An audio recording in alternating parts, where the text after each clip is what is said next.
Hello students, इस video में हम एरिया रिलेटेड टू सर्कल के बारे में थोड़ा बहुत पढ़ेंगे। ये क्लास 10th का चैप्टर है। इसमें बेसिकली 3 मेन टॉपिक है जो पेपर में पूछे जाते हैं। काफ़ी छोटा सा चैप्टर है, इन्हीं तीनों टॉपिक में आपका पूरा चैप्टर कवर हो जाएगा। सबसे पहला टॉपिक जो है इसमें वो है area of sector. Area of sector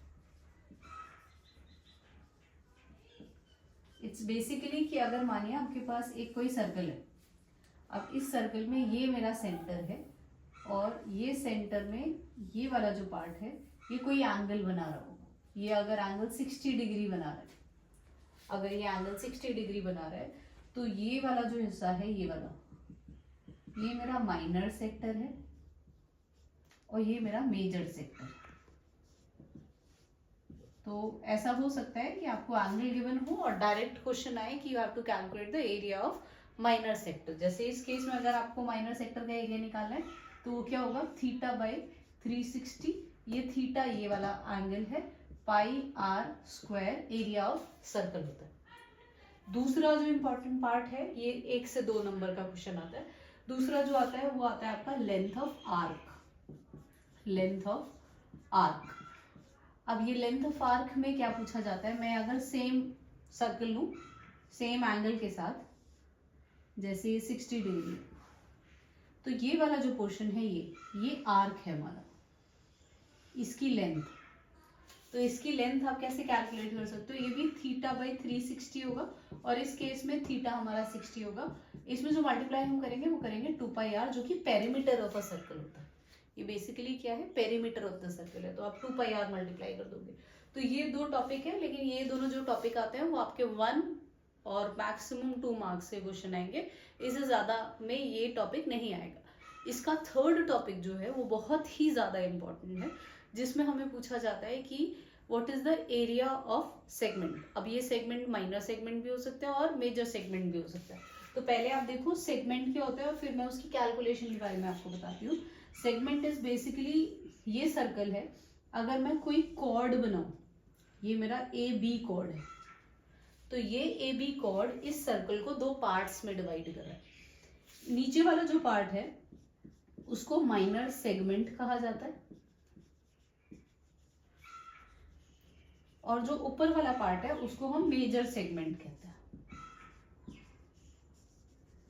इसको कैसे कैलकुलेट करेंगे, इसमें हमारी थोड़ी बहुत कैलकुलेशन लगेगी। अब इसकी कैलकुलेशन को हम चेक करते हैं। एरिया ऑफ सेगमेंट कैलकुलेट करने के लिए सबसे पहले बेसिक अगर कंसेप्ट देखा जाए तो मानिए अगर ए बी हमारा कॉर्ड है, तो आप पहले क्या करो, सेंटर से इसको कनेक्ट करो जिसमें आपको थीटा पता हो ये बनाया है, ठीक। तो हम क्या करेंगे, सबसे पहले हम अगर सेगमेंट कैलकुलेट करना, मान लो माइनर सेगमेंट कैलकुलेट करना चाहती हूँ, मतलब मैं ये वाला पार्ट कैलकुलेट करना चाहती हूँ, तो आपको क्या करना होगा, एरिया ऑफ सेक्टर लोगे। सेक्टर में हमारा ये पूरा पोर्शन आता है पूरा, और उस एरिया ऑफ सेक्टर में से हम एरिया ऑफ ट्राइंगल को माइनस कर देंगे। अब एरिया ऑफ सेक्टर निकालना तो आपको पता है, theta by 360 pi r square. Area of triangle निकालने के लिए अब हमारे 3 टाइप के केसेस आ सकते हैं। Case A, area of triangle अगर निकालने की बात करें, क्योंकि इसके बाद आपको सिर्फ सब्ट्रैक्ट करना होगा। केस ए वो केस जिसमें आपका जो एंगल बन रहा है सेंटर पे वो 90 डिग्री का एंगल बन रहा है, थीटा गिवन होगा आपको थीटा गिवन होगा। इस केस में थीटा की वैल्यू आपको 90 गिवन होगी। अगर थीटा की वैल्यू 90 है, इट मींस जो ट्राइंगल आपका ए ओ बी है वो राइट एंगल ट्राइंगल है,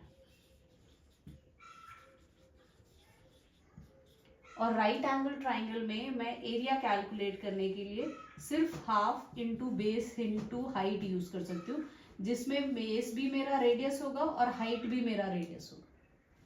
half into base into height, अगर जो एंगल दे रखे वो 90 डिग्री दे रखे। अब केस 2 देखो, हो सकता है कि जो सेंटर में एंगल बन रहा है वो 60 डिग्री हो, ये वाला जो एंगल है वो 60 डिग्री हो।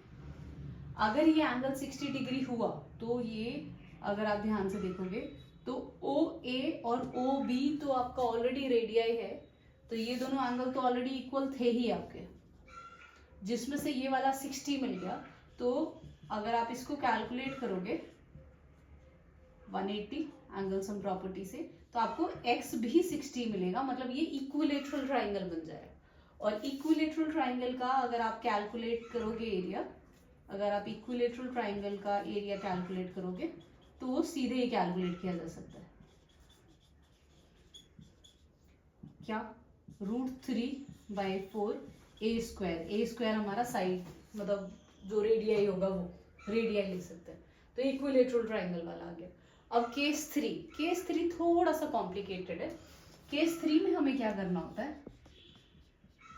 केस 3 में हमारा ये दोनों के अलावा कोई और एंगल होगा,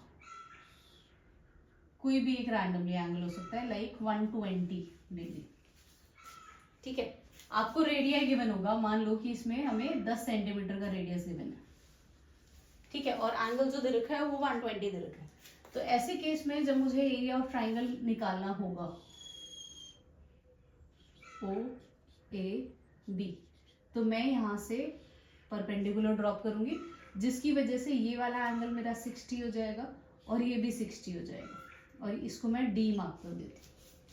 मुझे क्या करना है? Half into base into height से इस ट्राइंगल का एरिया निकालना है, जिसके लिए मुझे ना OD पता है ना AB पता है।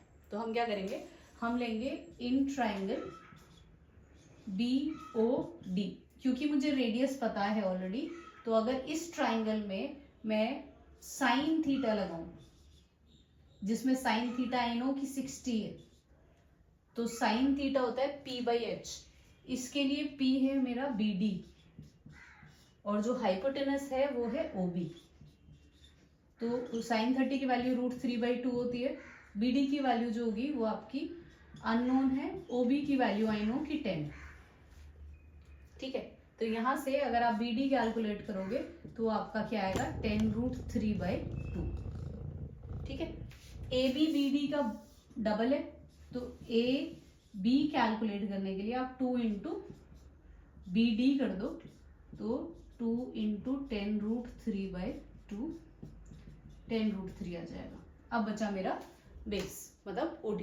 ठीक है, मतलब ये जिस इस ट्राइंगल में जो हाइट बन रही हो, उसके लिए मैं cos 30 लगा देती हूँ। तो cos 30 लगाओगे तो सॉरी cos 60 लगाएंगे। cos 60 मतलब base by hypotenuse, base is OD और हाइपोटेनस इज 10। cos 60 की वैल्यू होती है 1/2, तो ये हमारा आएगा OD/10। OD की वैल्यू हो जाएगी 5। तो आपको AB पता चल गया, OD पता चल गया। अब आप एरिया ऑफ ट्राइंगल निकाल के फिर आप सेगमेंट का एरिया कैलकुलेट कर सकते हो।